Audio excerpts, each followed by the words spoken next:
Nigeria's eNaira was one of the first of a growing number of central banks wanting to launch their own. But what do central bank digital currencies, or CBDCs, actually bring to the table? From the customer's point of view, the utility that the existing mobile money provides is very similar to the utility that CBDC can potentially provide. And there are already like 25, mobile money operators.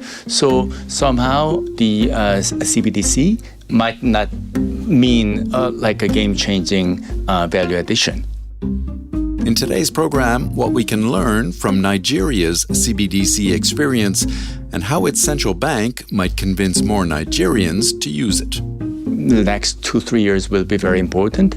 They will need to make the right strategy in terms of setting relationship with the mobile money so that, either complement or substitute it. Probably in Nigeria's case, it's going to be a complementary model that makes sense. My name is Jookyung Ree. I'm an economist, IMF economist working for the African Department, currently working on Zambia, but my previous assignment was in Nigeria. Jookyung Ree is also the author of a research paper called Nigeria's eNaira, 1 year after. Check it out at imf.org. So Nigeria was the first on the continent, or the African continent, and only the second in the world to launch a CBDC, or central bank digital currency.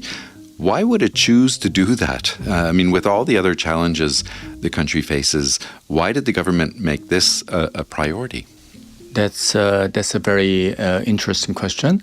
I think that certainly there has been some political backing because the former president, Mr. Buhari, himself was quite interested in doing something digital and sort of Nigeria being seen as the champion of some sort of, innovative digital revolution in Africa. So probably that's one of the political drive that is coming from the firm, but this speculative.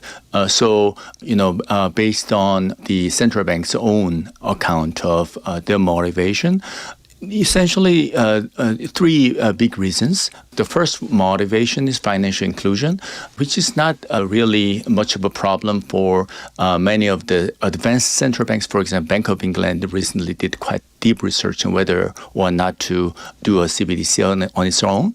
And for Bank of England, financial inclusion is not much of a problem. But in Nigeria, a lot of people don't have bank accounts. It's a big country, populous country, so 38 million others don't have bank account, which is like almost 40% of the total other population. 38 million adults don't have bank accounts. Right. So that's quite large. But, Nigeria is one of the most advanced countries in sub-Saharan Africa in terms of the mobile phone penetration. So, most people just have not fancy iPhones, but, the simple fold foldable phones or the feature phones everybody carries. So the gap between digital penetration and banking sector penetration, basically makes people think that, if we make all the financial access digital, probably we can just do a very quick and large fix to this financial inclusion gap. So that was one reason. Mm-hmm. And the other reason is remittance. Nigeria is one of the largest remittance recipient country in sub-Saharan Africa before pandemic. The size of the annual remittance that Nigeria alone has received was close to $25 billion per year. That's a lot of money. Yeah. But since pandemic, for a lot of reasons, the remittance really fell down quite dramatically, and it never recovered to the pre-pandemic level.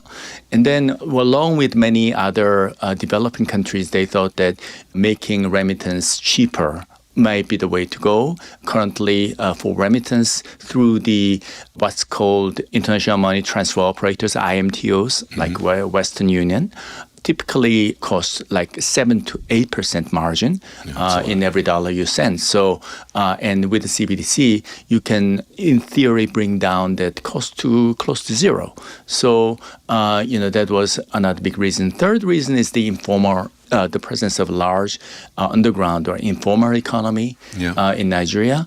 So the size of the informal economy in terms of employment is almost 80% in Nigeria, because a lot of people in non-urban area, they're all sort of informal. So informal economy means that a lot of money are going outside the banking system and not really tracked and really not captured by the tax net either. So CBDC, like the model that Nigeria use, is so-called account-based, which is different from like crypto coins like Bitcoin, which is untraceable. The account-based CBDC should be, in theory, fully traceable if there is a need for, some sort of tax audit and stuff. So that's another motivation. So your research is a bit of a stock taking on this CBDC that was launched now. In what year was it launched? That was 2021. Okay. So October, I think, yeah. And you started doing your research about a year after it was launched? Yes. Looking at, how effective it was. So how have Nigerians accepted the CBDC? I mean, are they using it to the extent that they were hoping, or at least that the government was hoping that they would, or the central bank was hoping that they would use it? That's sort of a mixed bag because, first of all, it's very difficult to get any statistics or data on CBDC usage. So I was very privileged to have the courtesy of the central bank to share the data, very granular data with me. But the data essentially says that after 1 year, the number of wallet CBDC has to be downloaded as a wallet in your phone, like an app. And the number of downloads was less than 1 million, something like 860,000 as of end of November. That's the last data point that we got. That's compared to Nigeria's huge population. It's like less than 1% of the total number of bank accounts. Wow. So that's fairly small, fairly modest, if I may say. And what is a little bit more somewhat disappointing was a slowness in terms of the usage, because a lot of wallets that has been downloaded were not actually used. They were remained in the state of dormancy. My paper found that about 98.5% of the total wallets that has been downloaded was not used more than once. Wow. Since for any given week. So that's fairly low. But I would say that it was not really a big disappointment for the authorities, because the central bank from the beginning said that we are actually providing ourselves to the guinea pig to the rest of the world. We are the early adopter. We're going to do it very cautiously. So they always say that they were going to take a baby step approach. So adopting has not gone well, but it has been, over the course of the year or since it was launched, it's been very stable. There haven't been any crises in terms of it crashing or any, the infrastructure seems to have worked. That's a very interesting, important question. In fact, in terms of, because there are other central banks in the Caribbean region that had outage, just several months after launching their own CBDC. And if that happens, there's just the credibility and trust of the new system will go down the hill. And that didn't happen in Nigeria. So, in fact, it's quite laudable that the system, even though that adopted very sophisticated and experimental technology like distributed ledger, blockchain, all these things, it showed operational resilience, and they were able to establish 24/7 continuing operation without disruption for at least 1 full year and up to now. It's interesting. So, CBDCs is new to Nigerians, but mobile money is not. They've been using mobile money for many years now, and mobile money seems to have been sort of taking care of a lot of the inefficiencies of paper currency. how do CBDCs or how can CBDCs complement the mobile money network, and how successful has it been at doing that? Mm-hmm. So the big discussion that goes beyond just the case of Nigeria is the relationship between existing private digital money. Typically, it's going to be mobile money because mobile money has been very successful across the continent.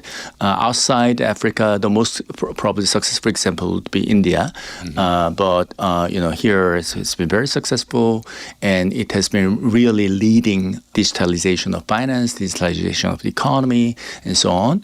And given that background, whether CBDC at the retail level is actually needed, or is going to be redundancy, is going to be irrelevant, doesn't really have space to grow, or is the only thing that it's going to do is to just crowd out the private sector in terms of the kind of same use cases. Right. So whether we would want to go down the route or not is something that is still being debated. And the debate is much larger than my own paper, and it is debated within IMF, within BIS, many circles now. Mm-hmm. But what I can say is that there are two models. One is the substitution model, where CBDC essentially competes with the mobile money. I think that approach can make sense in some countries where mobile money is extremely monopolized by maybe just one company. An example could be Kenya, where M-Pesa is like a 99.9% of the market. Right? In that kind of monopoly, it's going to be very difficult even for the supervisor, not only from the antitrust point of view, but also from financial supervision point of view. They become just too powerful to be regulated. So that could be a problem, and maybe public sector can be the only way to bring some sort of competition into the market. So I understand some African countries are considering the usefulness of the CBDC on that perspective. But in case of Nigeria, in fact, mobile money market is not very active as in case of Ghana or Kenya due to existence of too many mobile money, and market is very fragmented, and just interoperability between different mobile money is very costly. So in that kind of cases, probably makes sense for CBDC to become a kind of complementary element of the mobile money. So both things working together in kind of integrated wallet. So if you have, say, MTM mobile money, and that is integrated with the eNaira, so that if you walk into the shop and if the shop doesn't receive MTM money, but some other, you can still pay, use your backup line, which is CBDC. That would make more sense in terms of complementarity in markets like Nigeria. But what would be the incentive for the mobile money provider to work with the central bank? I mean, what's in it for them? That's an excellent question. So maybe one way of, traditional way of central bank in dealing with the integrating central bank system with the private sector providers is through regulation. So just forcing them to somehow implement their interoperability or connect, at least link their mobile money wallets with the CBDC wallet is one way. But then there is also a kind of business case for both central bank and mobile money can win because in countries like Nigeria, where mobile money, there are like 25, 26 mobile money operators. Wow, that's a lot. That's a lot. And so it's very difficult for any single mobile money operator to be dominant. And if you're not dominant, the consumers will always be divided into various other mobile money, and that makes the universal usage of your mobile money very difficult. So if your mobile money product is integrated with the CBDC, and CBDC is more likely to be accepted by other merchants, that increases the motivation for people to actually get mobile money wallet itself. So for mobile money to increase its own penetration in the public, a regulation like this for them to mandate them to integrate, link it to the CBDC might actually be a good thing for them to enhance the attractiveness of the mobile money to the consumers. You talked about remittances earlier, which are important to Nigeria, as they are in many countries, representing more than 5% of GDP in Nigeria. How do or should CBDCs help people send money back home? In theory, in an ideal world, CBDC is going to kind of a direct arrangement between the last mile customer, retail customer, and the central bank without any intermediary. So if what is called a multi-CBDC system, which is actually being experimented by a number of central banks at the moment, including South African Central Bank and Singapore. Several countries group together, and they basically create some sort of distributed ledger or the centralized database system that is not just single currency, but multiple currencies. And these multiple currencies will be, me buying, say, South African rand using a Singapore dollar will be recorded in a single ledger. So single recording in single ledger means that all the transactions is going to be settled instantaneously. So that's what's called atomic settlement, meaning that it's instantaneous, meaning that there is no time gap between trading and settlement. And also simultaneous, meaning that all legs of those transactions, like in the foreign exchange transactions, in the example that we said before, Singapore dollar leg and the rand leg will be settled at the same time without any sequentiality. So there's no intermediary banking. No intermediary, and most importantly, that is going to not involve banking system.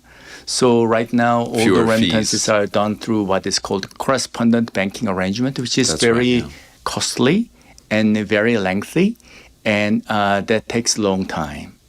And that's also restrained by banking holidays on working hours and so on.